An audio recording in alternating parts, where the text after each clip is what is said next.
உங்களை ஆணையிடுகிறேன். உன்னதப்பட்டு 8ஆம் அதிகாரம் 4ஆம் வசனம். எருசலேமின் குமாரத்திகளே, எனக்கு பிரியமானவளுக்கு மனதாக மட்டும் நீங்கள் அவளை வெளிக்க பண்ணாமலும் எழுப்பாமலும் இருக்க உங்களை ஆணையிடுகிறேன். உங்களை ஆணையிடுகிறேன், அதாவது கட்டளையிடுகிறேன் என்று நேசர் இயேசு கிறிஸ்து கைவிடப்பட்டு அந்தி கிறிஸ்துவின் ஆட்சிக்குள் விடப்பட்ட எருசலேமின் குமாரத்திகளுக்கு சொல்லுகிறார். ஏன் அப்படி சொன்னார்? அப்படி என்ன சொன்னார்? எருசலேமின் குமாரத்திகளே, எனக்கு பிரியமானவளுக்கு மனதாக மட்டும் நீங்கள் அவளை வெளிக்க பண்ணாமலும் எழுப்பாமலும் இருக்க உங்களை ஆணையிடுகிறேன் என்று சொன்ன இந்த வசனத்தின் அர்த்தம் என்ன? உன்னதப்பட்டு 2ஆம் அதிகாரம் 7ஆம் வசனத்திலும் இதுபோல் சொல்லி ஆணையிட்டதை 639ஆம் செய்தியில் தியானித்தோம். இங்கே மணவாட்டியாகிய சீயோன் குமாரத்தி இருந்த ஆவிக்குரிய சூழ்நிலை வேறு. அவள் இந்த உலகத்தின் மேல் சற்று சிநேகம் வைத்து தான் இருக்க வேண்டிய ஐக்கியத்தை விட்டு விலகி வேறொரு தோட்டமாகிய சபைக்கு சென்று தன்னுடைய மேன்மையான நிலையிலிருந்து கீழான நிலைக்கு சென்று விட்டாள். 8வது வகுப்பில் படிப்பது தவறல்ல. ஆனால் 10வது வகுப்பு மாணவன் 8வது வகுப்பு பாடங்களை படிக்கச் செல்லுவது தான் தவறு. மணவாட்டியாகிய சீயோன் குமாரத்தின் நிலை இதுபோல்தான் இருந்து அவள் பல பாடுகளை அனுபவித்தாள். எருசலேமின் குமாரத்திகள் அவளுக்காக ஜெபித்தார்கள். அந்த வேளையில்தான் நேசர் இயேசு கிறிஸ்து எருசலேமின் குமாரத்திகளை பார்த்து, எருசலேமின் குமாரத்திகளே, எனக்கு பிரியமானவளுக்கு மனதாக மட்டும் நீங்கள் அவளை வெளிக்க பண்ணாமலும் எழுப்பாமலும் இருக்கும்படி வெளிமான்கள் மேலும் வெளியின் மறைகள் மேலும் உங்களை ஆணையிடுகிறேன் என்று சொன்னார். அதாவது அவளாக விரும்பி தன்னை ஜீவ பலியாக ஒப்பு கொடுத்து வரட்டும், நீங்கள் அவளை அதிகமாய் தொந்தரவு செய்ய வேண்டாம் என்பதாக சொல்லுகிறார். ஒருவர் மற்றொருவருக்காக ஜெபம் பண்ண வேண்டும் என்பது பரிசுத்த வேதாகமத்தின் நிபந்தனை தான். ஆனால் அதற்கும் ஒரு அளவை தேவன் நிர்ணயம் பண்ணி வைத்திருக்கிறார் என்பதையும் ஆவிக்குரியவர்கள் அறிந்துணர வேண்டும். இதற்கு நல்லதோர் எடுத்துக்காட்டு எரேமியா தீர்க்கதரிசியிடம் கர்த்தர் சொல்லி ஆணையிட்டதுதான். நீ இந்த ஜனத்துக்காக விண்ணப்பம் செய்ய வேண்டாம், அவர்களுக்காக மன்றாடவும் கெஞ்சவும் வேண்டாம், என்னிடத்தில் அவர்களுக்காக பரிந்து பேசவும் வேண்டாம், நான் உனக்கு செவி கொடுப்பதில்லை என்று கர்த்தர் ஜனங்களுக்காக ஜெபித்து கொண்டிருந்த எரேமியா தீர்க்கதரிசியிடம் சொன்னதை எரேமியா 7ஆம் அதிகாரம் 16ஆம் வசனத்திலும் எரேமியா 14ஆம் அதிகாரம் 11ஆம் வசனத்திலும் வாசிக்கிறோம். இதுபோல்தான் நேசர் இயேசு கிறிஸ்து எருசலேம் குமாரத்திகளிடம் சொல்லுகிறார்.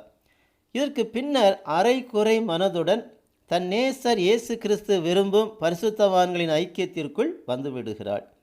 இந்த வேளையிலும் கர்த்தர் பரிசுத்தவான்களுக்காக பரிசுத்த ஆவியானவர் யார் மூலமாவது ஜெபிப்பார்.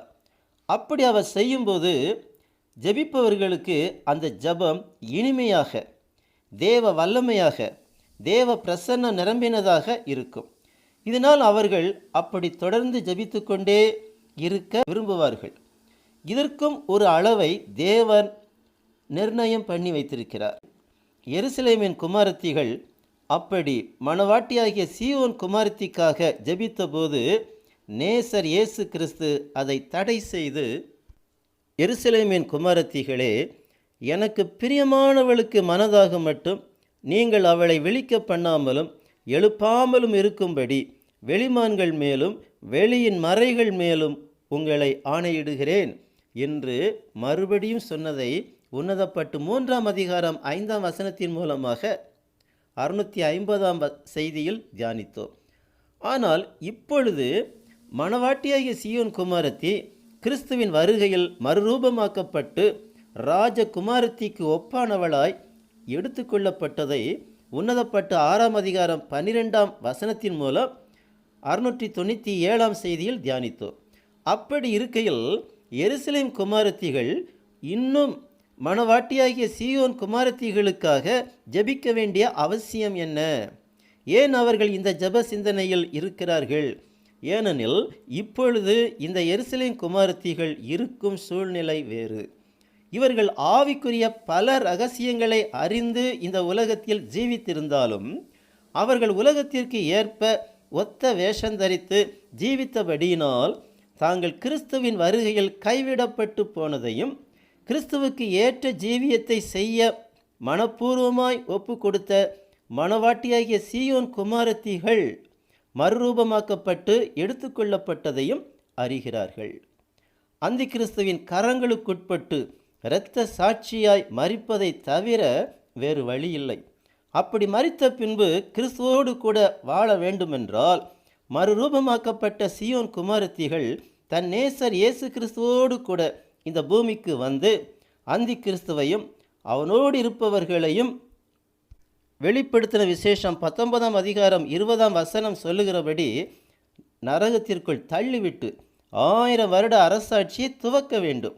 ஆகவேதான் அவர்கள் திரும்பி வா, திரும்பி வா சூலமித்தியே, நாங்கள் உன்னை பார்க்கும்படிக்கு திரும்பி வா, திரும்பி வா என்று உன்னதப்பட்டு 6ஆம் அதிகாரம் 13ஆம் வசனத்தில் ஜெபிப்பதை 698ஆம் செய்தியில் தியானித்தோம். இப்படி ஜெபிப்பதற்கும் கூட ஒரு அளவை தேவன் நிர்ணயம் பண்ணியிருக்கிறார். அந்த அளவையும் கடந்து தங்கள் வேதனை நிமித்தம் அவர்கள் ஜெபிக்கிறார்கள். இந்த சூழ்நிலையில்தான் கர்த்தர் அவர்களை பார்த்து, எருசலேமின் குமாரத்திகளே, எனக்கு பிரியமானவளுக்கு மனதாக மட்டும் நீங்கள் அவளை விழிக்க பண்ணாமலும் எழுப்பாமலும் இருக்க உங்களை ஆணையிடுகிறேன் என்று சொல்லி தடை பண்ணுகிறார். நாமும் பல சூழ்நிலைகளில் மற்றவர்களுக்காக ஜெபித்திருப்போம். அது நாமாக செய்யவில்லை, பரிசுத்த ஆவியானவர் நம்மை ஏவி நமது இருதயத்திலிருந்து ஜெபித்திருக்கிறார் என்பதை அறிய வேண்டும். அதுபோல நமக்காக பலரை ஜெபிக்கும்படி ஏவி அவர்கள் மூலமாக பரிசுத்த ஆவியானவர் நமக்காக ஜெபித்திருப்பார் அல்லது இன்னமும் ஜெபிக்க செய்து கொண்டிருப்பார் என்ற சத்தியத்தை உணர்ந்து அவருடைய கிருபையில் சார்ந்து கொள்வோம். கர்த்தராகிய இயேசு கிறிஸ்துவின் நாமம் மகிமைப்படுவதாக. ஆமென்.